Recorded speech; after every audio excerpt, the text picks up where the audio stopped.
Tole daawwattoota keenya baga gara chaanaalii nagaadhaan dhuftan jecha har'aa waan nuti walii wajjiniin ilaallu akkaataatti table of content yookiin immoo baafata isa jedhamu afaan Oromootiin akkaataa inni itti qophaa'u barreeffama erga qopheeffannee booddee akka bifa ammasitti argaa jirtan kanatti akkamitti table of contentiin bifa salphaa ta'een akka inni qophaa'u isinitti agarsiisa. Sababiin isaa namoonni tokko tokko kana yeroo qopheeffatanii harkaan barreessanii yeroo baay'ee jalaa olii gadi yeroo jeeqamu yeroo isaan rakkatan jira. Namoonni baay'een garuu beekuu dandeessu. Kanaafiyyuu bifa akkamiitiin table of contentii bifa salphaa ta'een yookiin immoo awutomaatikaalii Word irratti qopheessuu dandeenya kan jedhu walii wajjiniin ilaalla. Akkuma argitan barreeffama yeroo baay'ee qopheeffannee erga xumurreetiin booda kan nuti gochuu qabnu qabiyyee isa kamtu fuula isa kamirra jira jedhee namni dubbisi tokko bifa salphaa ta'een argachuu akka inni danda'utti table of contentii keessumaa yoo barreeffamni keenya peejii 3 fi isaa ol ta'e baay'eedha ta'e table of contentii qopheessuun baay'ee barbaachisaadha waan ta'eef kanaaf akkamittiin awutomaatikaalii qopheessina isa jedhu har'a isinittiin agarsiisa jechuudha.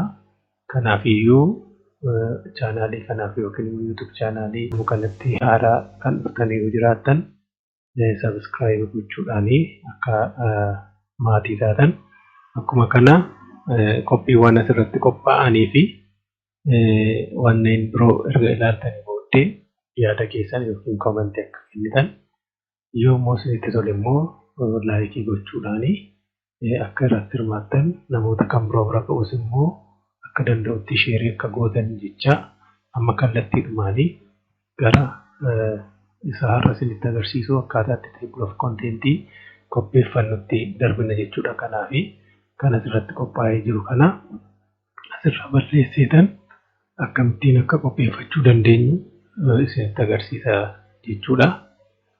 Qabiyyee barreeffama keenya sirriitti ediitii goonee erga xumurreetiin booda kana kan sirreeffannu yeroo baay'ee.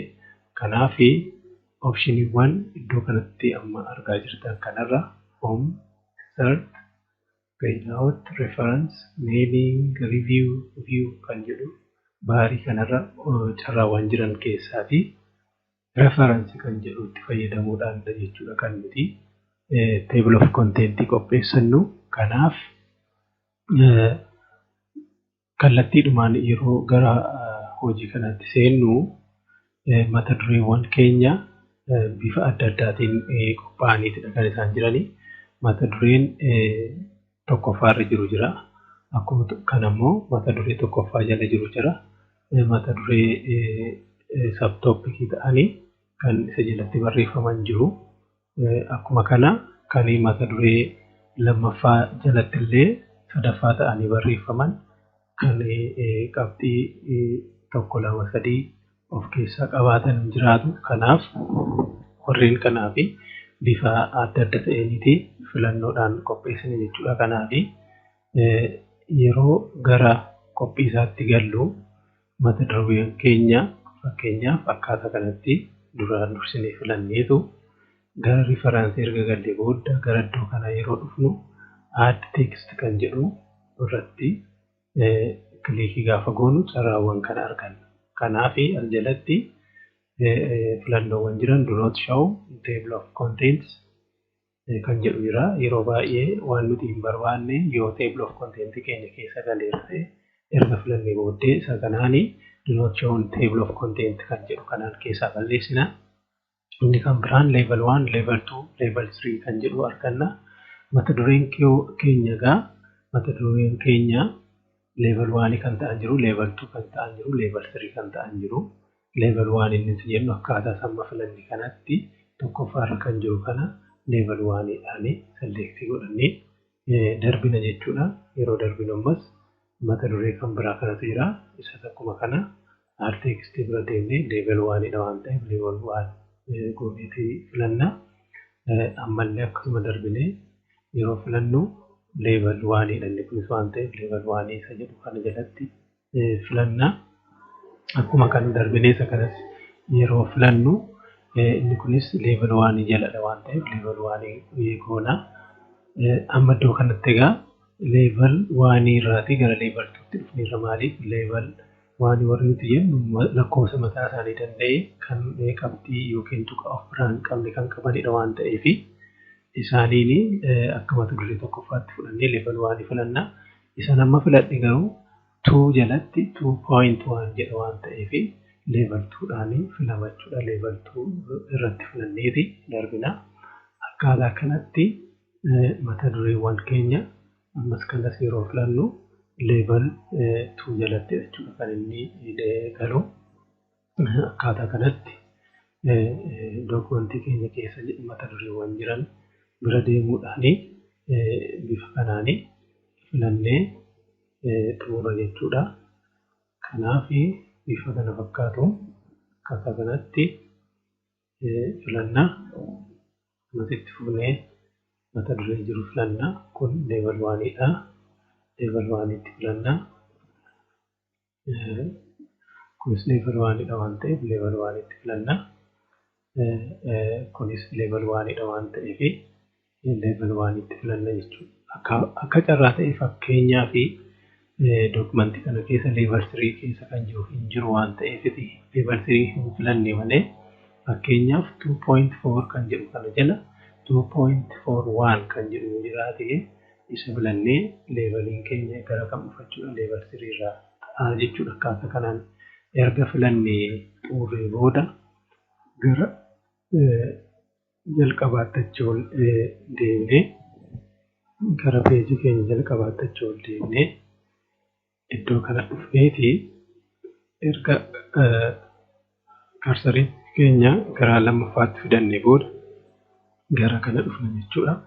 Table of content kan jedhu kana jala filannoowwan adda addaatu jira. Akkaataa inni itti nuuf kaa'uun filannoo nuuf kenne kanatti leeveliiwwan filannoo nuti addanatti sila filachaa oolleeni akkaataa inni itti nuu kaa'u kana keessaa filanna. Fakkeenyaaf kana yoo filadhe akkaataa kanatti table of content keenya nuu kaa'eera jechuudha. Amma yoo ilaalle iddoo kanatti sila kan filachaa oolle level 1 level 2 kan jedhudha.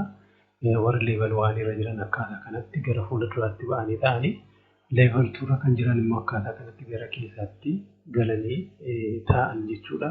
Utuu level 3 jiraate immoo warra kana jalatti gara keessaatti siqsuudhaan akkaataa kanatti nuuf kaa'a. Kanaaf erga kana fidnee booddee sirreeffamoota tokko tokko addanatti akka inni wal nuuf qixxaatu erga goonee booda page number kan jedhutti barreeffannee sirreeffachuu dandeenya. Page numberii keenya erga barreeffannee booddee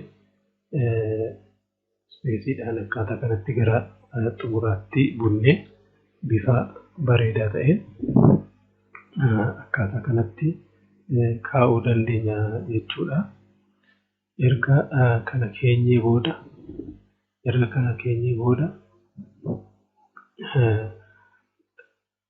koppii kana wal qabatee filannoowwan adda addaa ammas hin jiraatu.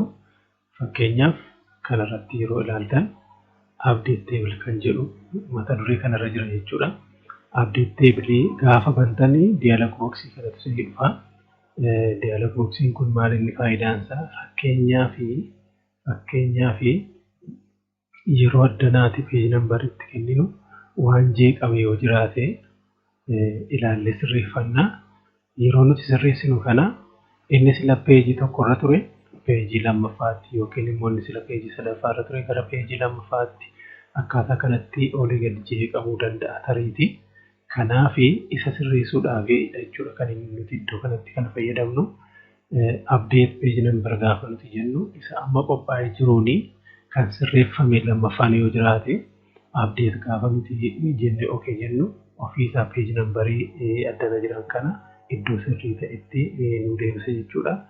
Yoo akkuma waliigalaatti entire page keenya yookiin immoo waliigala barreeffama keenya akka inni nuuf sirreessuu barbaanne update entire table isa jedhu kana erga filannee booddee okay jenna. Wantoota sirrachuu qabanii bifa sirrii ta'een bifa salphaa ta'een akkaataa kanatti erga sirreeffannee booddee salphaatti automatically table of content keenya yookiin immoo baafata barreeffama keenya hojjennee xumurachuu bifa salphaa kanaan dandeenya jechuudha warri hin beekne. Kanaafiyyuu xumura irratti tariitii akkuma jalqaba irratti jedhee chaanaalii yuutuubii kanaaf warri haaraa taatan subscribe gochuudhaan koomentii yookiin immoo yaadawwan keessan nuu kennuudhaan akkasumas immoo yoo wanta hojjetame sanatti gammaddan ta'e laayikii gochuudhaan akka hirmaattan jecha har'aaf kan qopheessine kana viidiyoo kan biraatiin hanga walitti deebinutti nagaatti tura.